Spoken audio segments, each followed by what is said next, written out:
खत्म कर दें। अल्हम्दुलिल्लाह अल्लाह की रहमत से पुलिस की मदद से सामान दस्तयाब हो गया है। शाह लतीफ टाउन थाना माशाल्लाह ये लोग बहुत ही ज़्यादा कोऑपरेटिव है। अल्लाह की रहमत से इन्होंने बहुत ताउन किया हमारे साथ।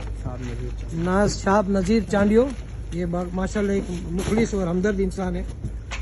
रात के इस पहर इन्होंने मजदूरों को भी अरेंज करवा के दिया और आप समझ सकते हैं अंधेरे में ना गाड़ी मिलती है ना कुछ मिलता है, मगर अल्लाह की रहमत से इन्होंने सब कुछ करवा के दिया। तो माशाल्लाह हमें चोरी का सामान मिल गया है हमारा अपना बाड़ी का। ये बाड़ी की ये अट्टी है जो भैंसें वगैरह चारे के तौर पे इस्तेमाल करती हैं। यहाँ से इंशाल्लाह ये थाने में शिफ्ट करके फिर इंशाल्लाह ताला ये हमारे बाड़े पे पहुँच जाएगा। बहुत शुक्रिया आपका, जज़ाकल्लाह। तमाम डेयरी फार्मर इस बात से ज़रा होशियार रहें, कुछ इस किस्म के हालात हो गए हैं तो बराए मेहरबानी जब भी कोई माल उठाएं गाड़ी वाले के ज़रिए तो वो सामान खुद अपना बंदा उनके साथ भेजें ताकि आपका सामान आप तक, आपकी भैंसों ऐसे ना हो कि कोई कचरा खा जाए। क्योंकि यहाँ हमने जो सामान भेजा था उसके अंदर ये लोग मिक्सिंग करते हैं, मट्टी डालते हैं।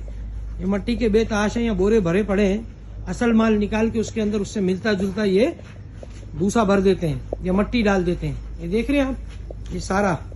अल्हम्दुलिल्लाह पुलिस ने बड़ा ताउन किया है शाह लतीफ टाउन वालों ने, और ये मामले इंशाल्लाह अल्लाह ने चाहा तो मजीद इसके बारे में जो मालूमात मिलेगी इंशाल्लाह आपको ज़रूर बताएंगे।